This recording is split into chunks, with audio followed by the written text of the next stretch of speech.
of meeting so many brave veterans from World War II to today who did just that. Some of them came home without arms and legs. They did everything to do to make sure that our way of life, and the central part of our way of life is democracy. And democracy is a pretty radical idea looked at from a world perspective. You know what I mean by that? 200 years ago, you had kings and czars and queens. They decided if there was a war, some person up there had the divine right to say, you're going to war, or you're paying taxes. You don't have any power. I make all of the decisions. And great people fought to change that, to create democracy. Change that, to create democracy. And what democracy means is that every person in this country has the right to determine the destiny and the future of the United States of America.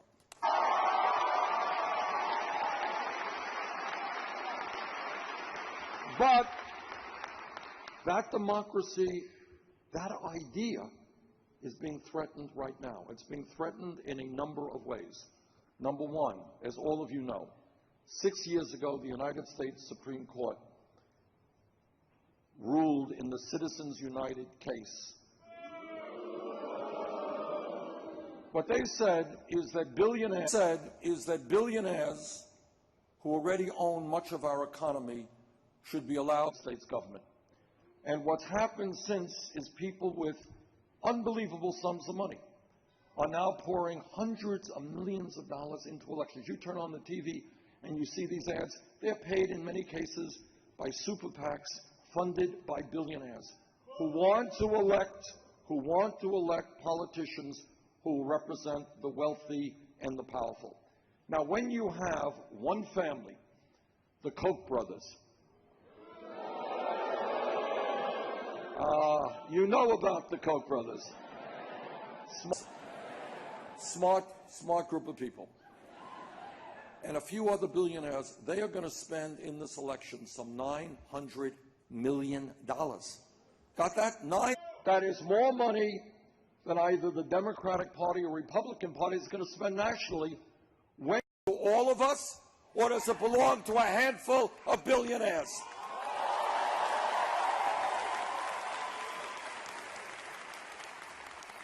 Now, in that regard, I want to talk about a difference that Secretary Clinton and I have. Okay? When I began this campaign, we were 3% in the polls. We were candidacy. And one of the issues we had to deal with right on is how do you raise the money you need to run a national campaign? As all of you know, unfortunately, it requires hundreds of millions of dollars for us to run a national campaign. And we had a choice. We could do what other candidates do and establish a super PAC, go to Wall Street, go to the drug companies, go to the billionaires. We said, no, we're not going to do that. We don't represent their interests.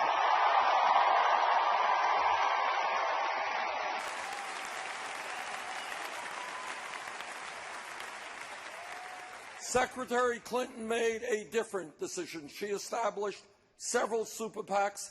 Last week, one of her super PACs receiving $15 million from Wall Street alone. And also she has received very large speakers' fees from Wall Street companies. She gave speeches before Goldman Sachs, $225,000 a speech, gave a few speeches. Now, I think, if you give a speech for $225,000 for an hour's work, it must be a brilliant speech. Must be one of the great speeches in the history of the world. Share that speech with the American people.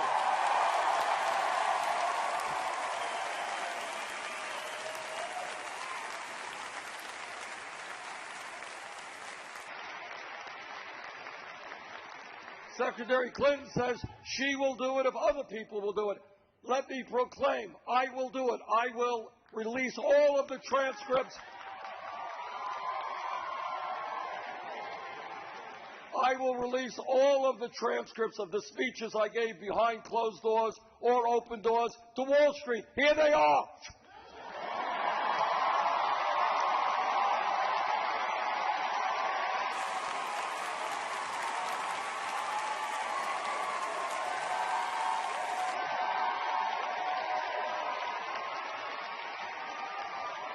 Okay. You got it. Every word that I gave behind closed doors to Wall Street. You got it.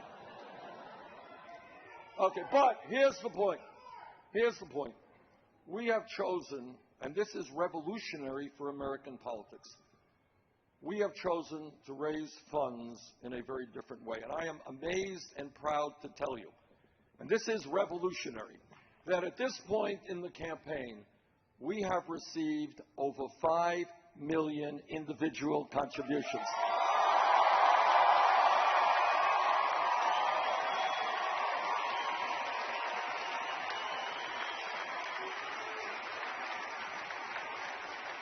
And that is more individual contributions than any candidate in the history of this country up at this point in an election.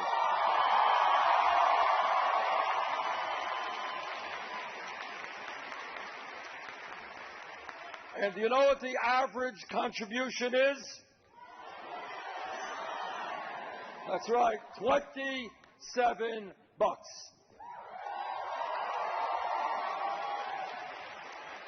So we didn't get $15 million from Wall Street. We got $27 million through 5 million individual contributions.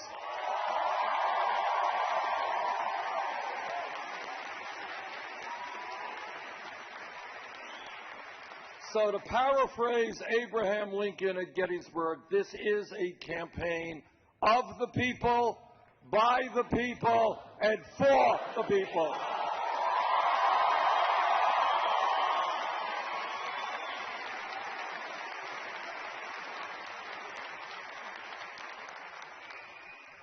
Number two, when we talk about what's going on in American society today and when we have to face up to it, it's not only that we have a corrupt campaign finance system in which billionaires are buying elections, it is that we have a rigged economy. You don't know what I mean by a rigged economy? Here's what a rigged economy means. Today, very few people know this. Today in America, we are the wealthiest country in the history of the world. Most working people don't know that that's true. You know why? Because they're busy working longer hours for lower wages, and almost all of the new income and wealth is going to the top 1%.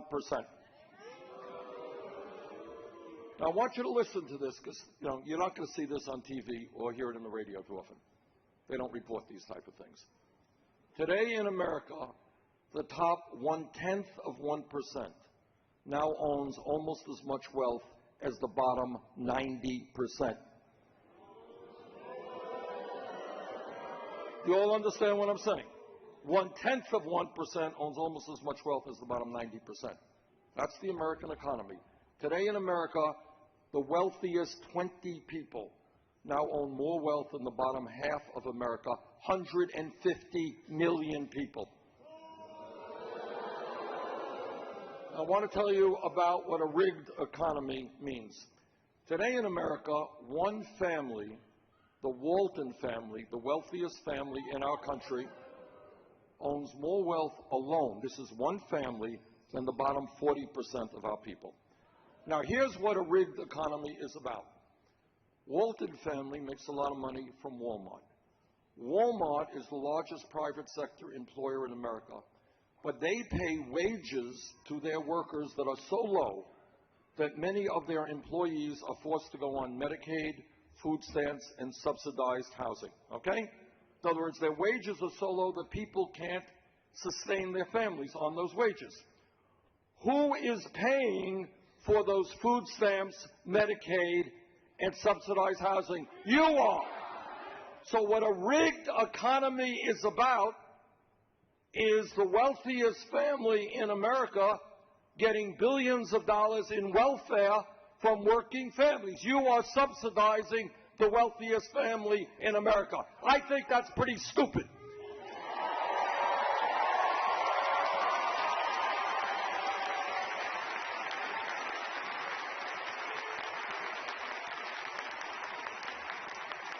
That's a rigged economy.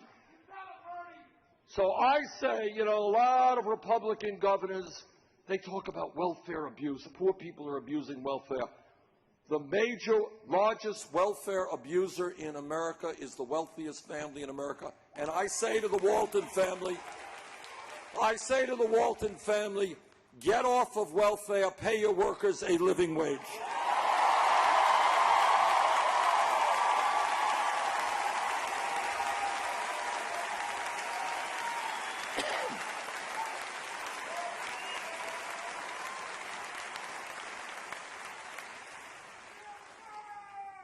We have a corrupt campaign finance system, we have a rigged economy, and we have a broken criminal justice system.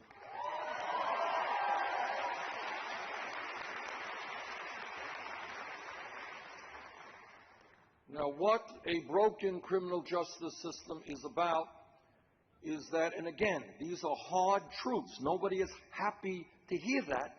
But if we don't hear this, we don't go forward. In America today, we have more people in jail than any other country on earth. China, communist authoritarian country, 4 times our population, we have more people in jail than China. Mostly African American, Latino, and Native American. Today, and I want you to hear this for a moment because this is kind of unbelievable, but it is true.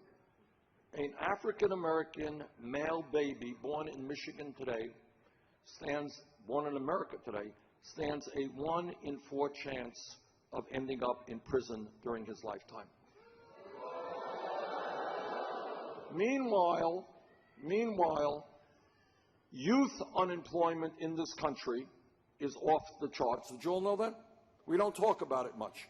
Kids who graduate high school, if they're white, 33% unemployed or underemployed. Latino, 36%. African American, 51%. You want a radical idea? All right, we are going to invest in education and jobs for our young people.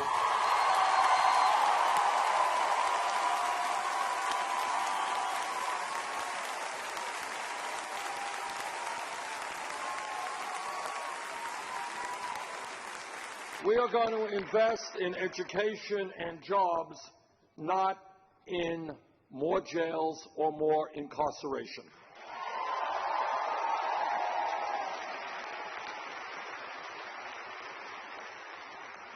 Now, let me just mention to you, because the people of Michigan will be coming out and voting tomorrow. All of you going to be out voting tomorrow?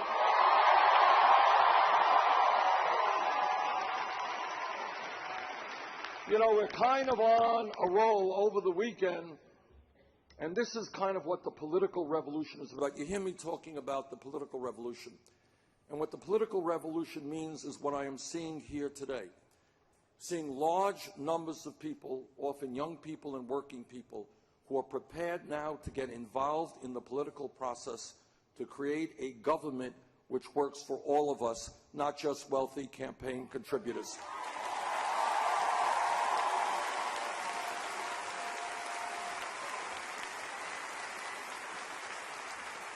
Let me tell you what I saw over just the last weekend and yesterday. We saw in Kansas the largest voter turnout in their caucus in history.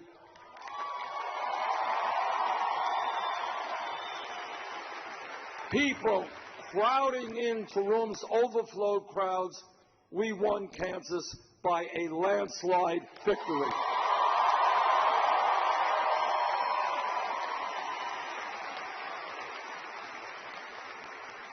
On Saturday in Nebraska, again, huge turnouts. They were long. See, this is what Saturday Night Live does for you. I can't use that word. All right. Huge turnouts. And yesterday, we won a landslide, good, very strong victory in Nebraska. I think we won about 14 points there. Yesterday, I mean, it's really amazing, and it really is so gratifying. In Maine, they had lines a half a mile long.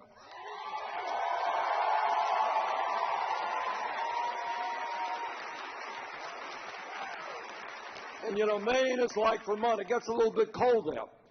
But people were willing to stand online for hours, literally. Turns out it is the largest turnout in the history of the Maine caucus. We won Maine.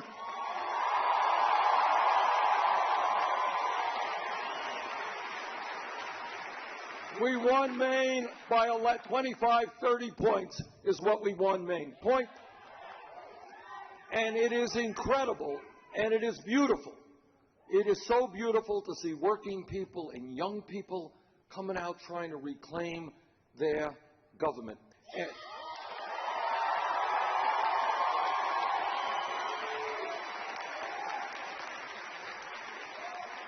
And that is what, if that happens tomorrow, if there is a large turnout, we are going to win here in Michigan.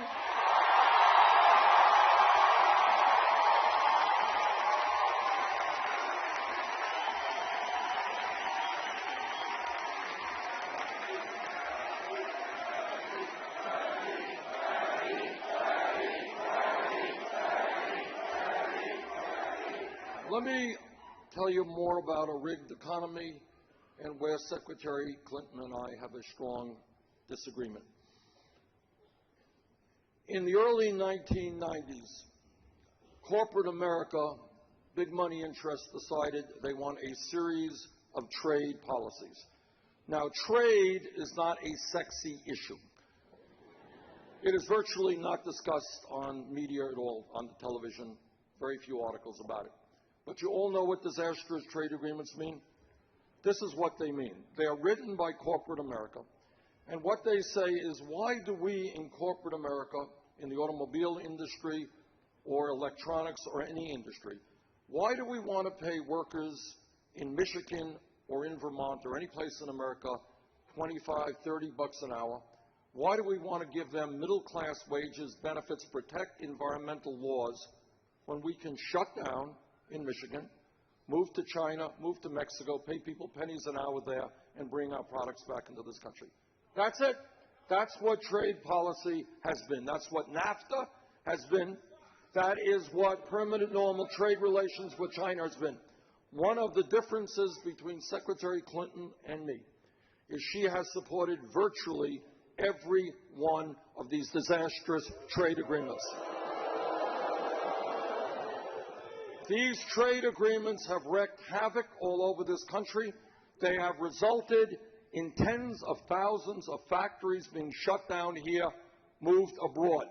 They have been particularly devastating to Michigan, Ohio, Illinois, and the Midwest. If elected president, we are going to fundamentally change our trade policies.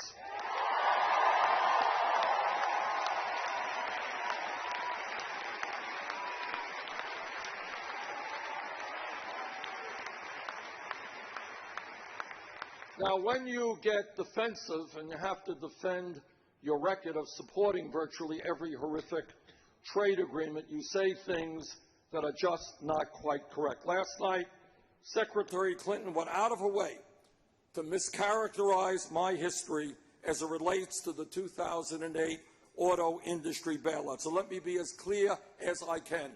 There was one vote in the United States Senate on whether or not to support the auto bailout and protect jobs in Michigan and around this country. I voted for the auto bailout.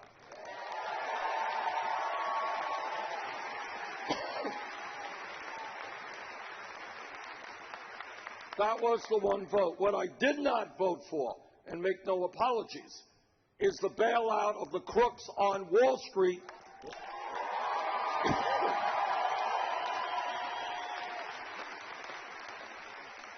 whose illegal behavior and greed brought this economy into the worst downturn since the 1930s. Now, let me also discuss another difference between Secretary Clinton and myself. This is an enormously important issue. 2002, the debate in Congress centered around the most important foreign policy issue that this country has experienced in many, many years, and that is the war in Iraq. Now, as a member of Congress, I listened very carefully to what President Bush, Vice President Cheney had to say about Iraq, and I concluded they were not telling the truth.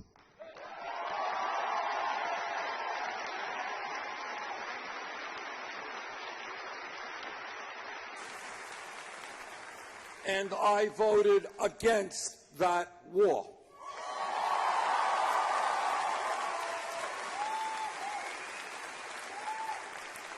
And a lot of what I feared would happen, in fact, did happen. Secretary Clinton, then a member of the Senate, listened to that same debate, the same information. She voted for that war. History will record that my vote was the right vote.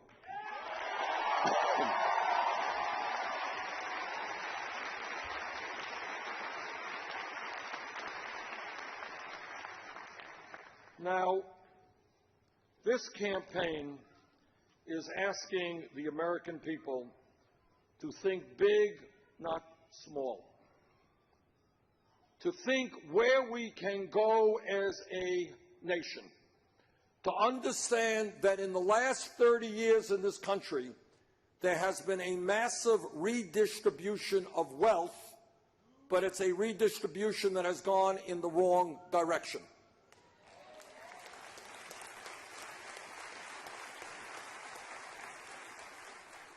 Trillions of dollars, because of deliberate public policy, have gone from the middle class and working class of this country, which is shrinking, into the hands of the top 0.1%, whose percentage of wealth over that period has doubled.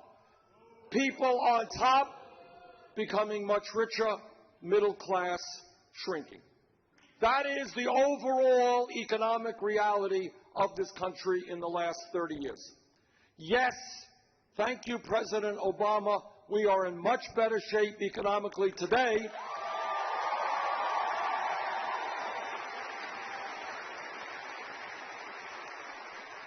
than we were when George Bush left office and we were losing 800,000 jobs a month.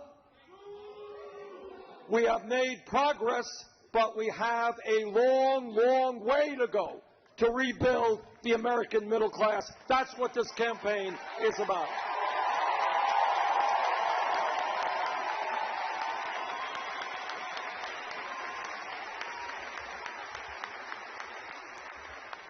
What this campaign is about is doing our best to listen to you, to listen to the pain and the struggles of ordinary Americans rather than just the greed of billionaire campaign contributors.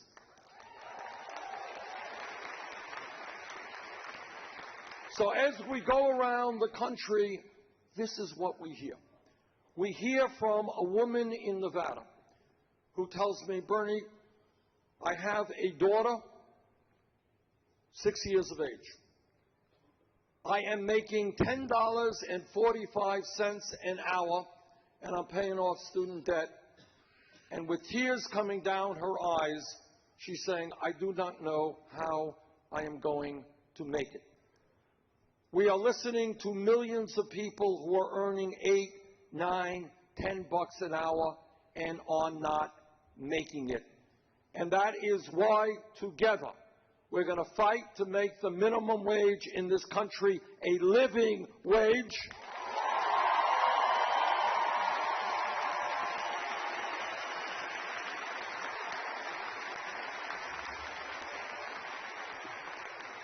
It is not a radical idea to say that if you work 40 or 50 hours a week, you should not be living in poverty. And together we are going to raise that minimum wage from the starvation wage of $7.25 to $15 an hour over the next few years.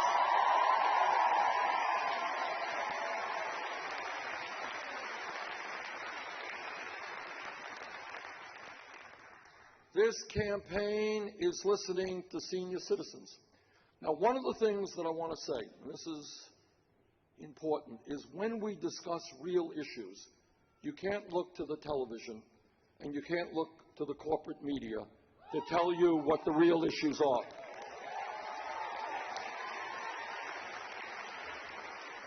They will tell you 24 hours a day, 7 days a week, everything in the world except those issues that are most important to the American people.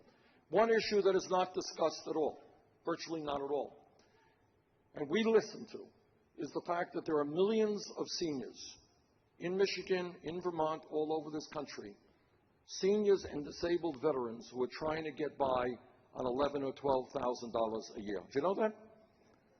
11. Now, I want you to put yourself into the minds of somebody 85 years of age, having to buy medicine, having to buy health care, having to buy food, having to keep their homes warm in the winter. Try doing it on $12,000 a year. And you know what? You can't. A great nation, brothers and sisters, a great nation is not determined by the number of millionaires and billionaires we have. A great nation is determined by how we treat the weakest and most vulnerable among us.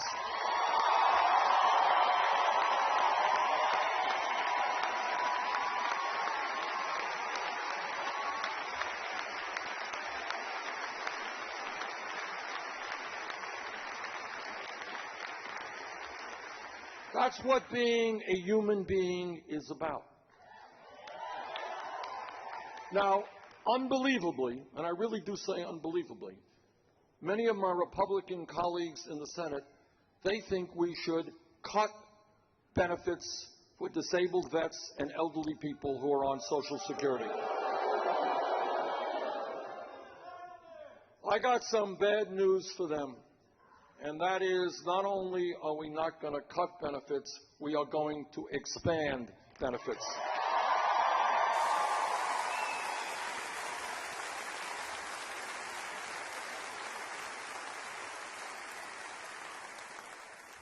This campaign is listening to the women of America.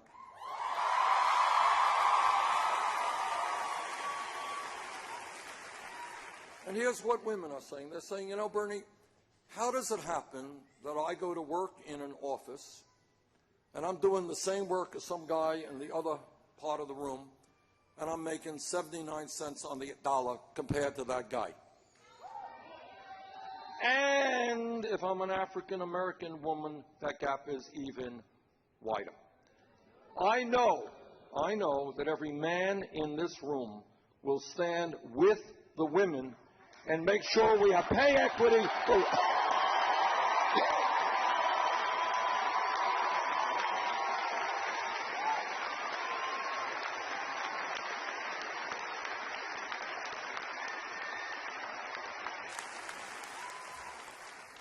This campaign, and again, we have got, what this campaign is about is asking the American people to think outside of the box, outside of the status quo. Don't accept what TV gives you or what politicians give you in terms of your options. Every psychologist who has studied the issue understands the most important years of human development are 0 through 4, right? That is when how we develop intellectually and how we develop emotionally. Despite that reality, millions of working class families in America today, mom goes to work, dad goes to work, and they are desperately trying to find quality, affordable child care for their young children. Is that right? And sadly and tragically, what ends up happening because of the absurd system that we have, many child care workers are underpaid, undertrained. That is why I believe that if we're really concerned about the little kids, we need to revitalize completely and transform our child care system, hire hundreds of thousands of well-trained, well-paid child care workers.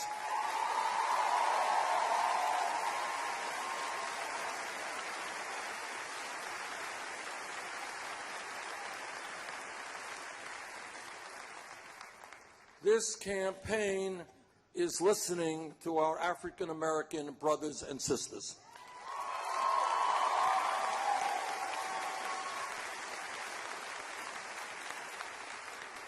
And they are saying, and all of us are saying, we are tired of looking at the TV and seeing unarmed African Americans killed while in police custody.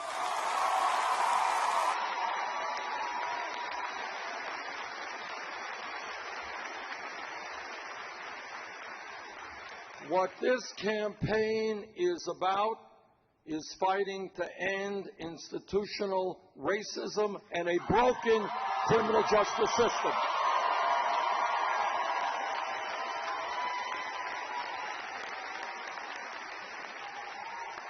Now, I am a former mayor, Burlington, Vermont, and I have worked with police officers throughout my life, and the vast, vast majority of police officers are honest, hardworking, and are asked to do a very, very difficult job.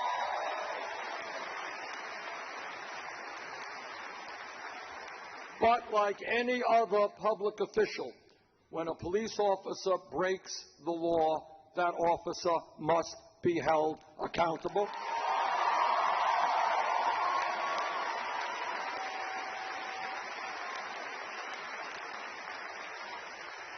We have got to demilitarize local police departments.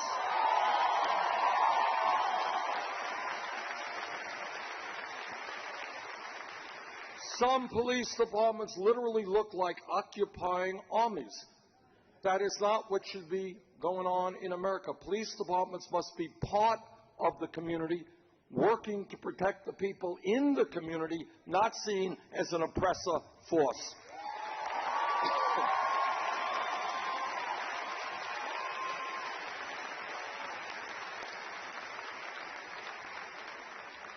We need to make police departments reflect the diversity of the communities they serve, look like their communities.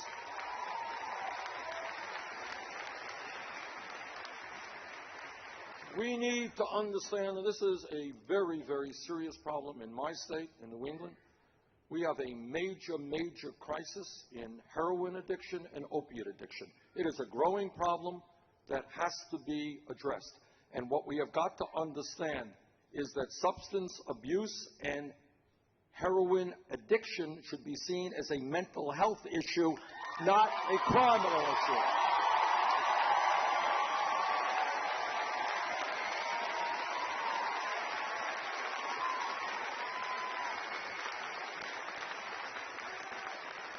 Which means that we need a revolution in how we do mental health in this country.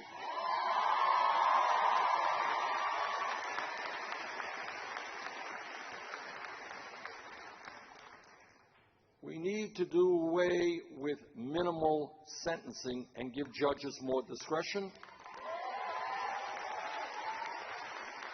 Let me tell you another issue that we have got to grapple with. Tough issue.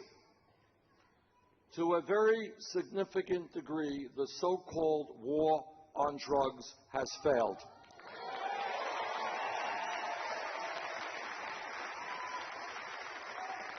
Now, everybody here knows, I know, that heroin is a killer drug, and we got to stay away from heroin, and we got to do everything that we can to make sure our kids do not get addicted to heroin.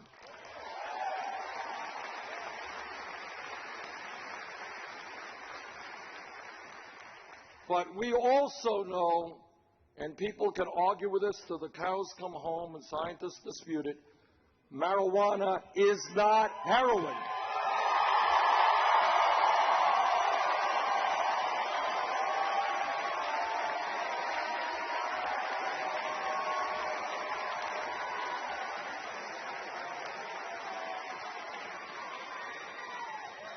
Now, I'm not here advocating for marijuana. I've done marijuana twice in my life when I was very young.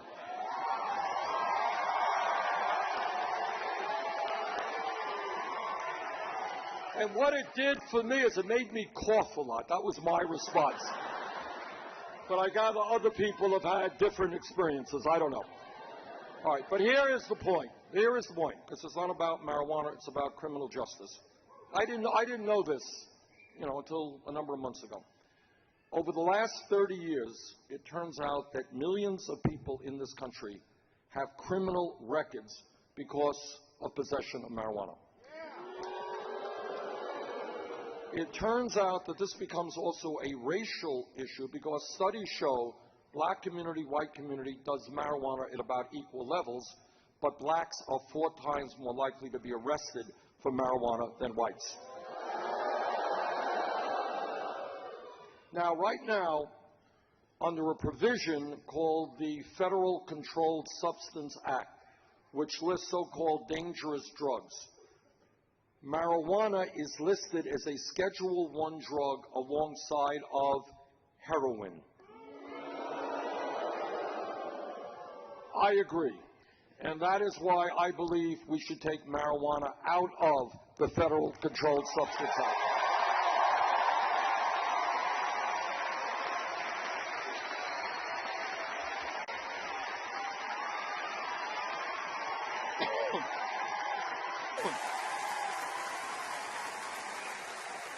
Now, in our federalist-type society, the decision as to whether marijuana becomes legal or not is up to the states.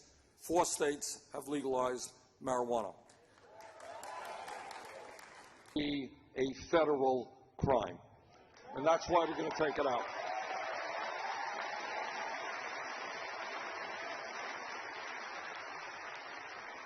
Now, this campaign is also listening to our Latino brothers and sisters.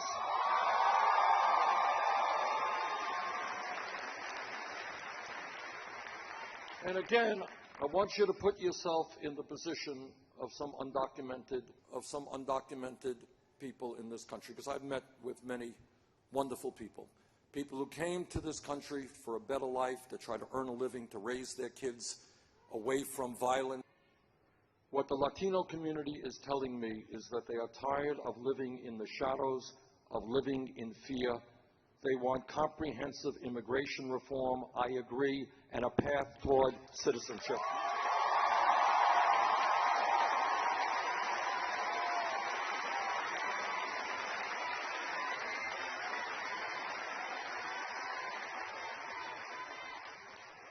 I am a member of the United States Senate Committee on the Environment and on Energy.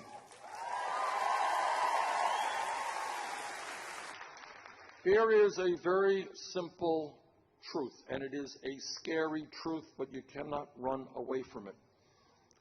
Climate change is real. Climate change is caused by human activity. Climate change is already, today, doing devastating harm to our country and around the world.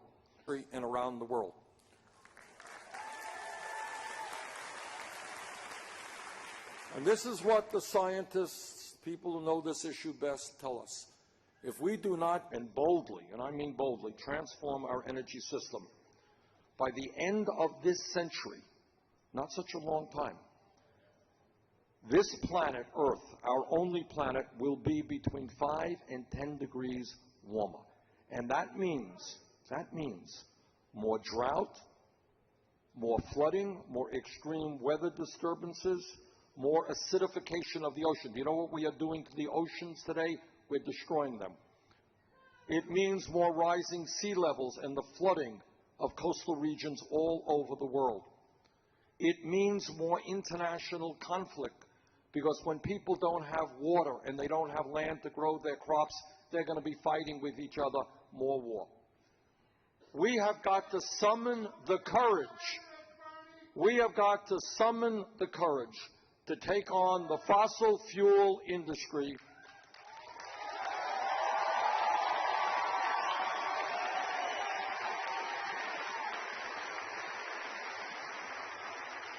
and to tell them that their short-term profits are not more important than the future of the planet that will leave in future generations.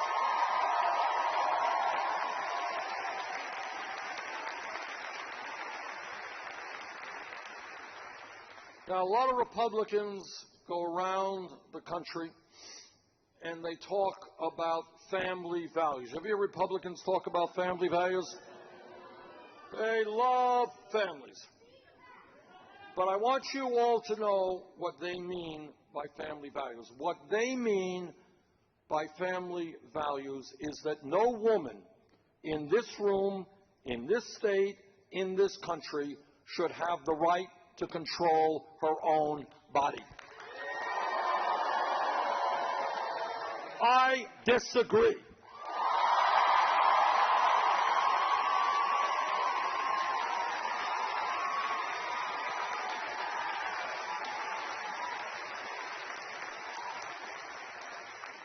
What they mean by family values is that our gay brothers and sisters should not have the right to be married. I disagree.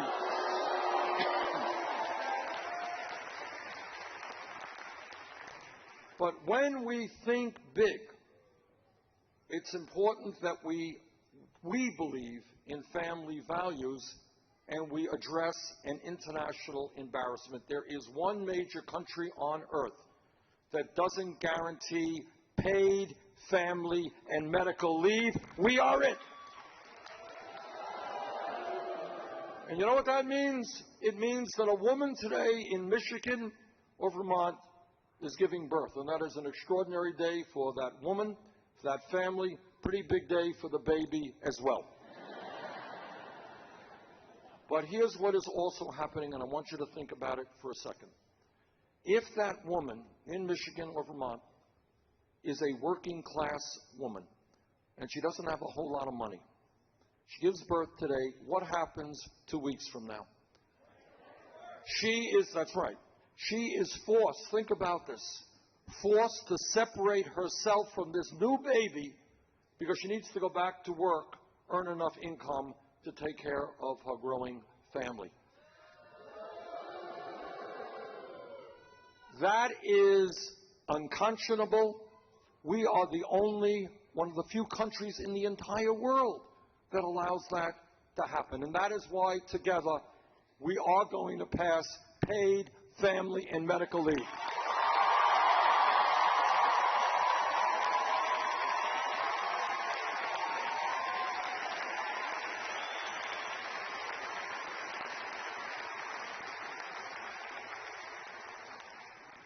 Now, I've been to Flint, Michigan a couple of times in the last month, and what I heard and saw in Flint, Michigan is almost impossible to describe when you hear people talking.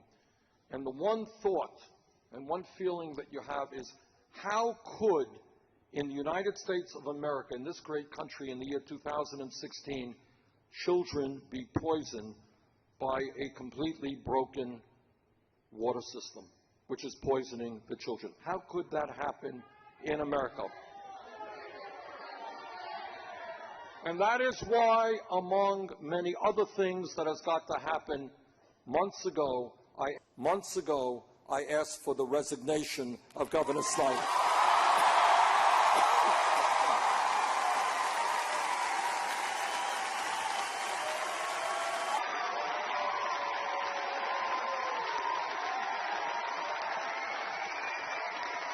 Now, every elected official in the world makes mistakes. I've made my share of mistakes. But here, the dereliction of duty has been so extraordinary that I think, in good conscience, in order to give the people of Flint and the people of Michigan the ability now to go forward, I think the right thing is for the governor to resign.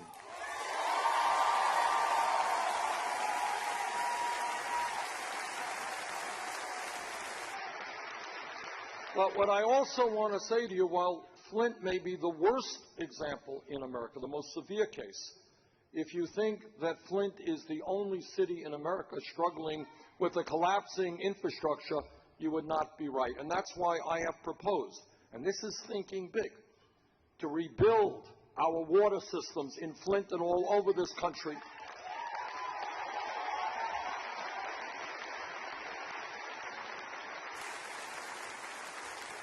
In my state of Vermont, we have water problems, but we have bridge problems. Many of our bridges need massive repair. Our rail system nationally needs our airports. We can create 13 million good-paying jobs rebuilding our crumbling infrastructure. Let's do it.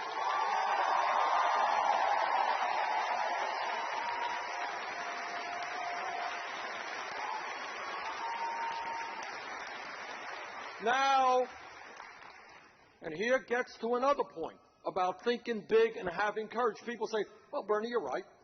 What's going on in Flint is a disaster. What's going on all over this country is beyond belief. Yes, we have to rebuild infrastructure, but $1 trillion, oh my goodness, that's a lot of money. Oh my goodness, that's a lot of money. Where are you going to get the money? I'll tell you where we get the money. And this requires courage, but it's what we have to do. Right now in America, you have major corporations, General Electric and many others, making billions of dollars a year in profit. Do you know what they do with their profits? They stash that money in the Cayman Islands, Bermuda, and other tax havens. In a given year, some of these corporations, after making billions in profit, they do not pay one nickel in federal income tax. If we do away with that loophole, it's $100 billion a year coming in. We can rebuild our infrastructure.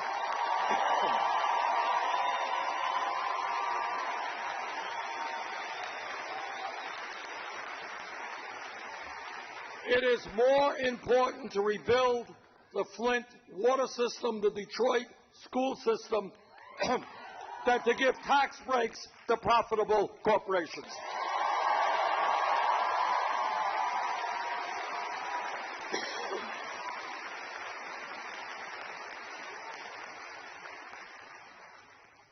And when we think big and when we ask ourselves simple questions. This is what thinking big is about. How does it happen that at a time when we have seen a proliferation of millionaires and billionaires, we have the highest rate of childhood poverty of almost any major country on earth? That makes sense to anybody? How does it happen that all over this world, in the United Kingdom, in France, in Germany, in Holland, in Italy, in all of the Scandinavian countries, just north of us, in Canada, do you know what they are able to do? They provide health care to all of their people as a right.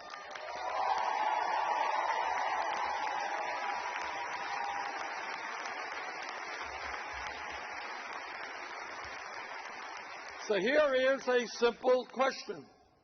Why? Why are we the only major country on earth that doesn't guarantee health care to all people? Why? And I should say this, I'm on the committee that helped write the Affordable Care Act. Affordable Care Act has done a lot of good things. And I'm proud of it. But despite the successes of the Affordable Care Act, here's where we are. 29 million people have zero health insurance. Many of you are underinsured with high deductibles and copayments. Is that right? All right, raise your hand if you have a high deductible. Okay. So you have, technically, you're counted as being insured, except if you have a $5,000 or a $10,000 deductible, guess what? When you get sick, you may not go to the doctor, right? Okay. In America, we are being ripped off big time by the drug companies.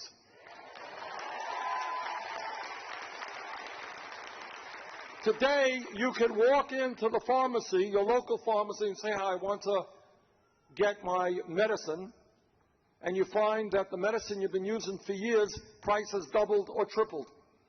And there is no law to prevent that. If you can believe, you want to hear crazy, this is crazy. Today in America, 1 out of 5 people cannot afford to purchase the prescriptions that their doctors prescribe. Is that crazy? Today in America, elderly people divide their medicine up in half, cut it in half, because they can't afford medicine. And now, let me repeat what I have said time and time again. People criticize me for it, but let me say it. I believe that health care is a right of all people, not a privilege.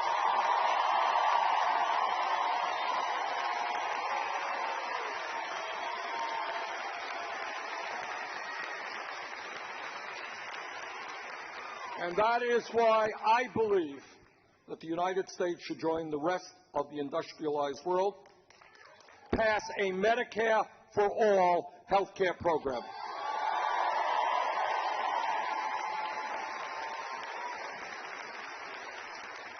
Everybody here knows a simple fact, and that is that if this country is to succeed now and in the future, we need the best educated workforce in the world. Is that right?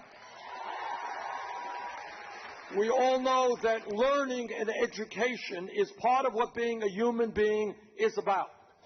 That we all know we want to keep learning until the day we die. That's what being human is about. But here is the sad and tragic reality of America today. And that is that hundreds of thousands of bright and qualified young people in Michigan and in Vermont and all over this country who have the ability and the qualifications, they are not going to college for one reason: cannot afford to go. And that is unfair, not only to those young people, it is dumb for the future of our country.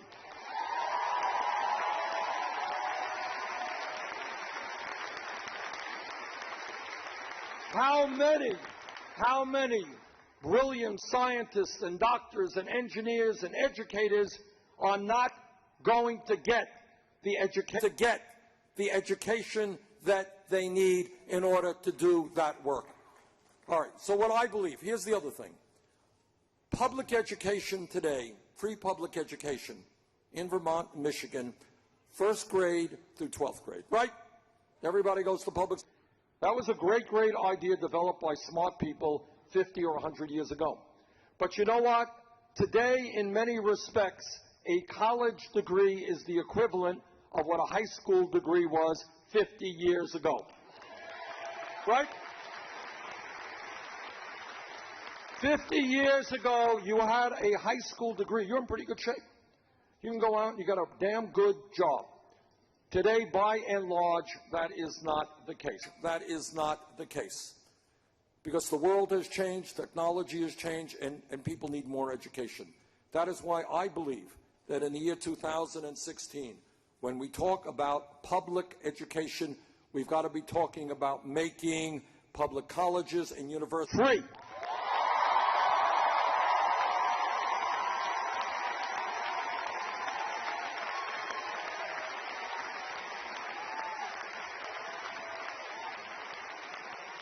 Now, once again, people say, Bernie, that's a radical idea, my God. It is not a radical idea. It is a very commonsensical idea. Anybody here know how much does college cost in Germany? How much does college cost in Scandinavia? What those countries, let me even go further. Many of you don't know this. Public colleges and universities 50, 60 years ago in this country used to be almost tuition free. Free. Now, if we could do it 50 years ago, why in God's name can't we do it today?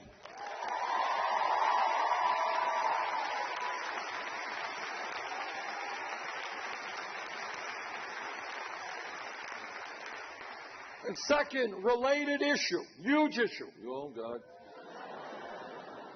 Huge issue.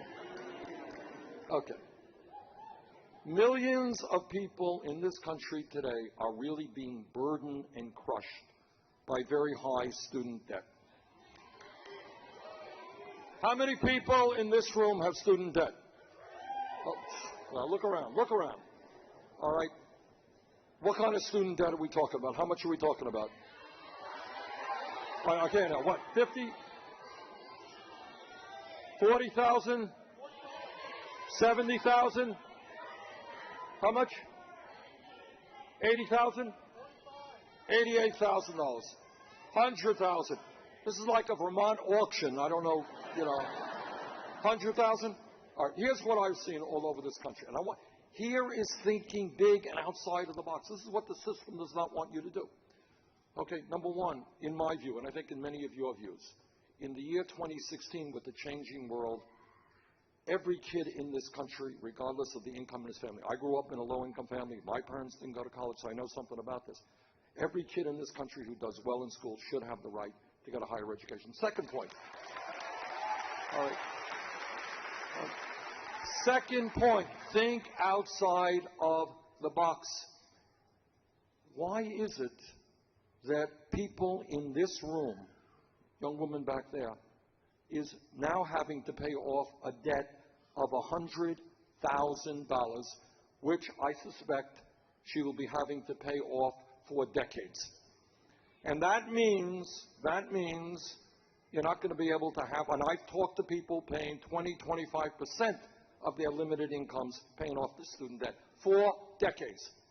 Now, it means you're not going to be able to buy a home, buy a car, maybe not get married, maybe not have kids. Pretty crazy stuff. Think about it for a second. What crime did that young woman commit that she's going to have to pay a substantial part of her income off for the next many decades? She wanted to get the best education she could. Not a crime.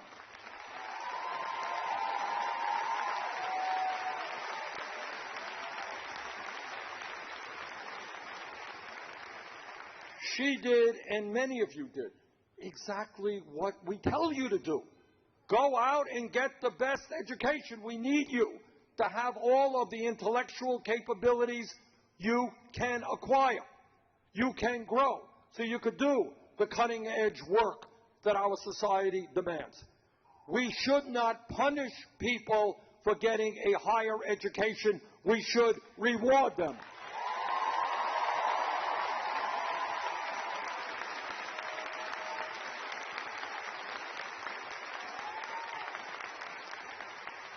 And that is why I believe we should substantially lower student debt by allowing people who have that debt to refinance their loans at the lowest possible interest rates they can find.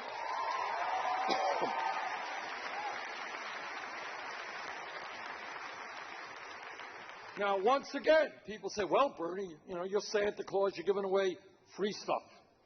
Nice guy. You want everybody to be able to go to college. You want to lower student debt. How are you going to pay for it, Bernie? All right, let me tell you how we're going to pay for it. And this came up in the debate last night. I want you to think about this. When Wall Street, 8 years ago, when their recklessness and greed and illegal behavior helped to destroy our economy, okay? They went to the Congress and they said, bail us out. Yes, we're crooks. Yes, we're irresponsible. Yes, we have destroyed the lives of millions of people. Bail us out. And because they are the most powerful institution in America, and they always get what they want, Congress bailed them out. Well, I believe that right now we should impose a tax on Wall Street speculation.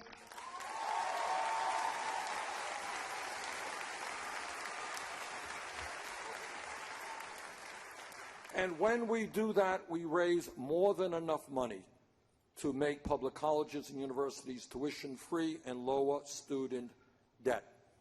In my view, if the American people could bail out Wall Street, now is the time for Wall Street to help the middle class of this country.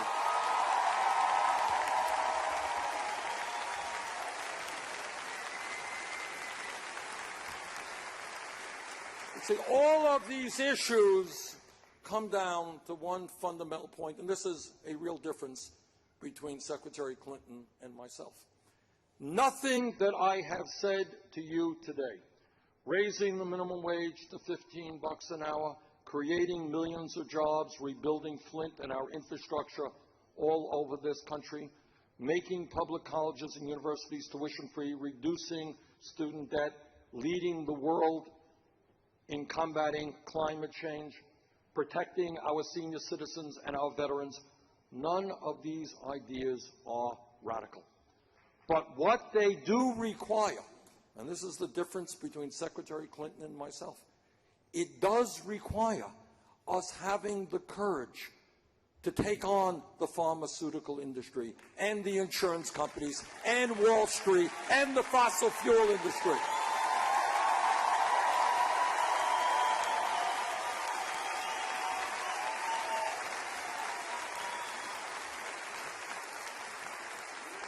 You know, they now have it all. And when you come forward, as Secretary Clinton does, with a half a loaf proposals, you know what you end up getting? You get crumbs. Well, I think we need the full loaf right now.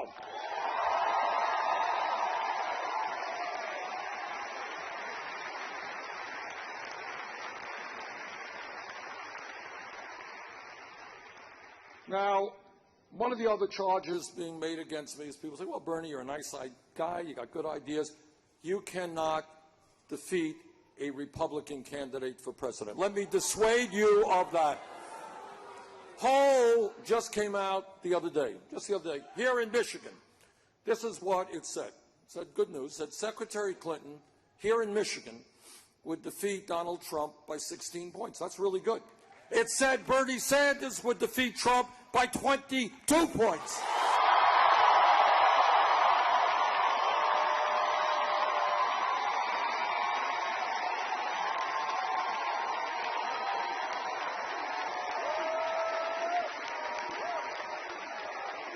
This is true not just in Michigan, it is true in poll after poll, nationally and in different states around this country. Let me also tell you why we are going to defeat Mr. Trump if he is the nominee. And we will defeat him because the American people understand that we are a great country when we come together.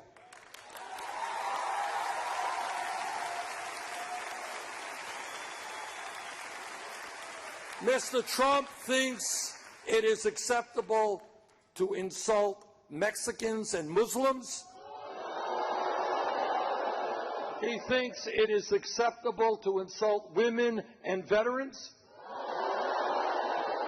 In fact, he thinks it is acceptable to insult anybody who is not just like him. Thank God there are not a whole lot of people in this country who are just like him.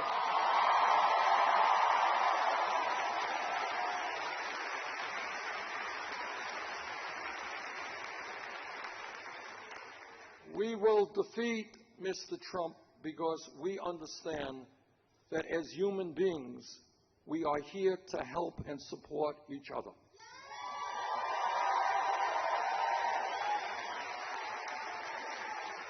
That if one of my 7 grandchildren has a problem, I want you to be there for my grandchildren. When your families have a problem, I will be there for you.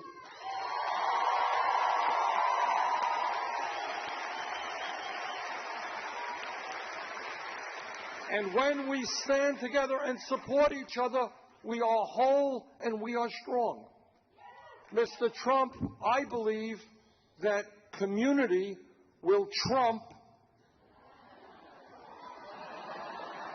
you got it, community will trump selfishness.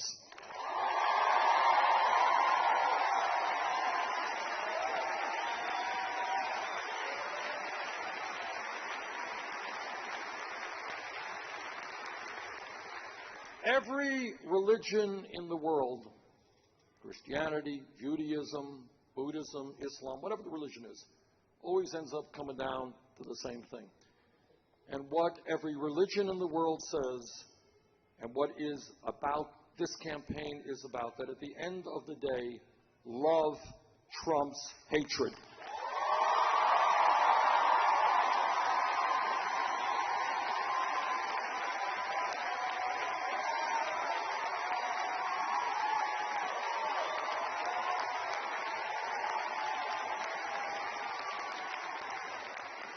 As I mentioned earlier, when we began this campaign, we were 3% in the national polls, 60, 70 points behind Secretary Clinton. Every state that we have been in. Went to Iowa, we started off 50 points down, virtual tie, 30 points down in New Hampshire, we won. Way down in other states, we ended up winning or making it close. I believe that here in Michigan, where we started pretty far behind, we are closing that gap.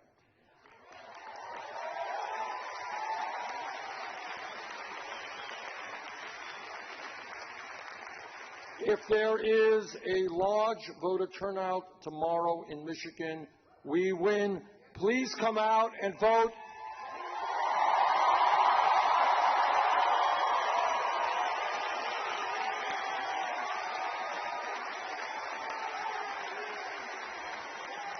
Please have the great state of Michigan lead this country forward toward a political revolution. Thank you all.